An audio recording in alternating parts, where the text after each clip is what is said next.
we added the principle of climate justice. Since then, it has been a long effort to implement and operationalize these principles. The developed countries' emissions have led to disproportionate share of global carbon budget being appropriated by a very few, while the majority of developing countries still have a long way to go in meeting their basic needs and priorities, let alone their aspirations for well-being. This is why the UNFCCC commitment that developed countries would take the lead is extremely important. Climate finance is among the most important commitment made by the developed countries under the UNFCCC. Increased ambition is necessary, but it has to be based on equity and CBDR and RC.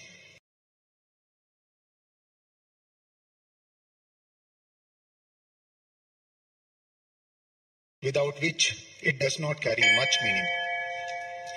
Excellencies, dear friends, despite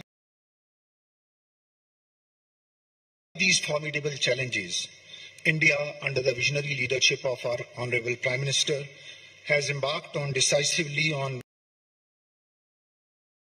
addressing climate change. Our commitment is not merely rhetorical, but backed by concrete action and achievements. In particular, among many initiatives, 103 million rural households, thereby reducing indoor air pollution and pressure on forest resources in the mountain regions. The Soil Health Card Scheme, which provides vital information to the farmers on the nutrient status of the soil, supports 10 million farmers to improve the soil health and fertility. In the end, I would like to say that the future of humanity depends upon how we collectively address the climate change and safeguard our mountains. This requires a paradigm shift towards green development, sustainable consumption, and climate justice.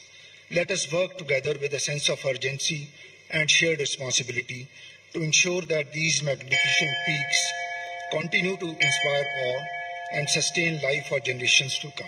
Thank you. Thank you, Excellency, for your statement. I would now like to invite His Excellency Badr Omar Al Dafa, Special Envoy for Climate Change, Ministry of Foreign Affairs, State of Qatar, for the statement, followed by Kyrgyz Republic. Excellency, you have the floor.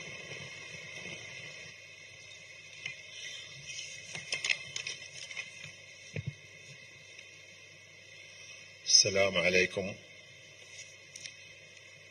Excellency the Foreign Minister, Excellencies, esteemed colleagues, ladies and gentlemen, good morning. First, I would like to extend my thanks to the esteemed Foreign Minister of Nepal for this gracious invitation to this important conference on climate change, mountains, and the future of humanity. It is a privilege to be here in Nepal, a nation of breathtaking beauty and a profound ecological significance. Qatar, my country, despite its desert environment, recognizes the urgent global challenge of climate change and is actively contributing solutions. We have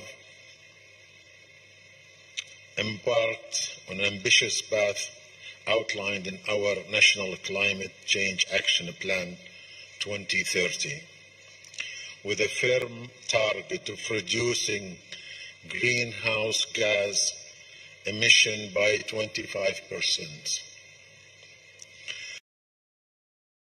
By 2027, Qatar aims to expand its LNG production to 127 million tons annually to replace high-polluting fuels like oil and coal and use clean energy. Furthermore, we are making substantial investments in renewable energy sources and pioneering carbon capture and storage technologies to diversify the energy mix and mitigate our environment impact.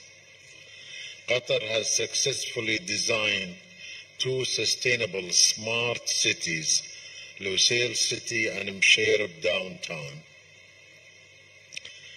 which were designed to optimize sustainable areas and invested in world-renowned environment institutions such as Qatar Science and Technology Park, Qatar Environment and Energy Research Institute.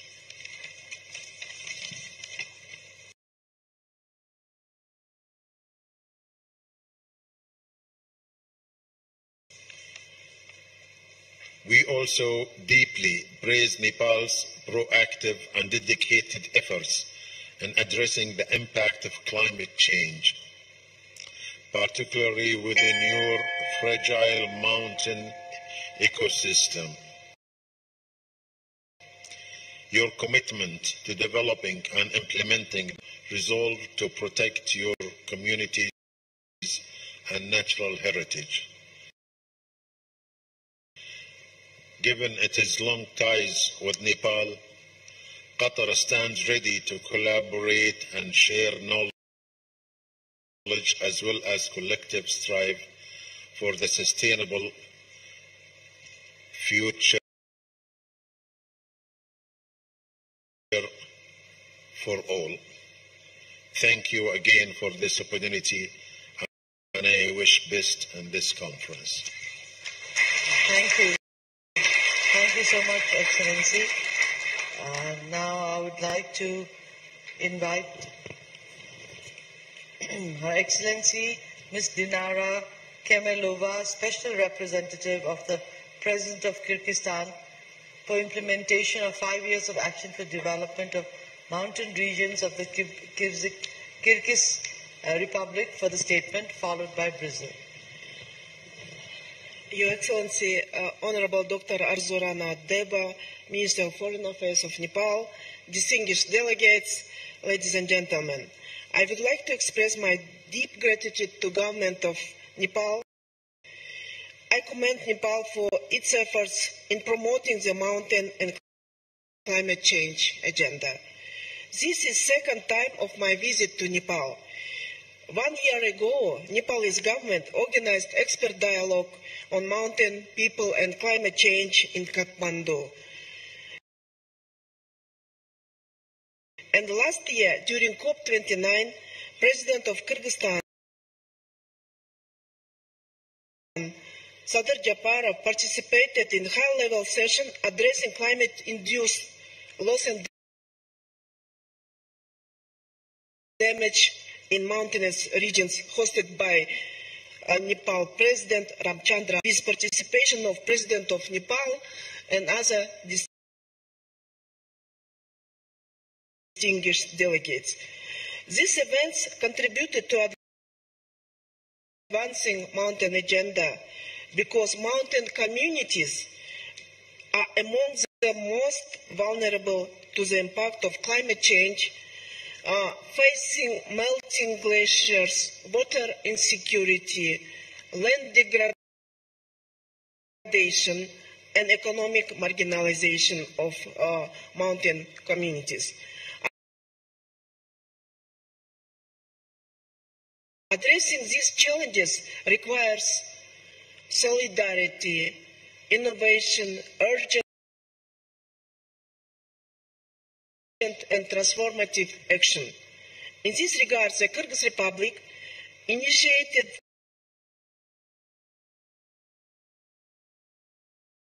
This is not only a national priority, it is an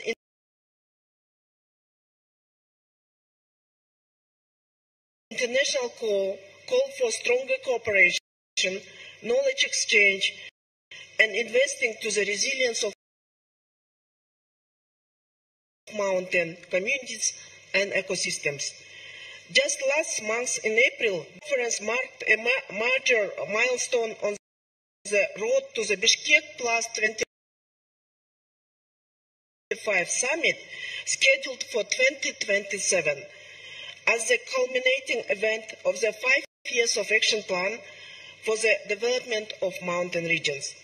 It is not only reinforced global solidarity around the challenge of sustainable mountain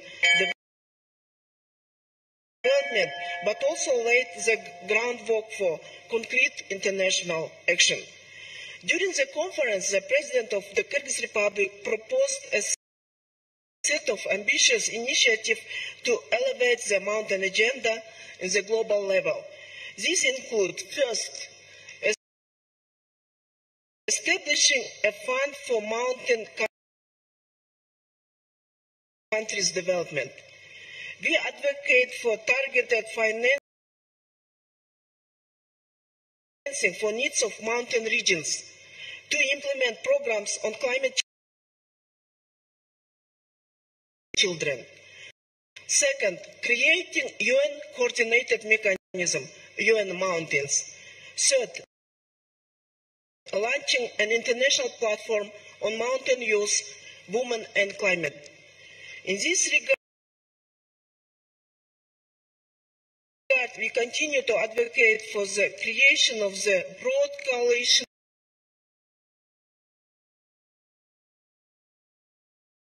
of mountainous countries and sustaining global mountain dialogue. Alongside with the group, we invite those countries which have not done so yet to join to this group. Today, as we look ahead of COP30, the Kyrgyz Republic, together with several mountain nations, is promoting a declaration on climate change, mountains and glaciers. We believe this declaration can become a shared voice for those who lives and culture are shaped by highland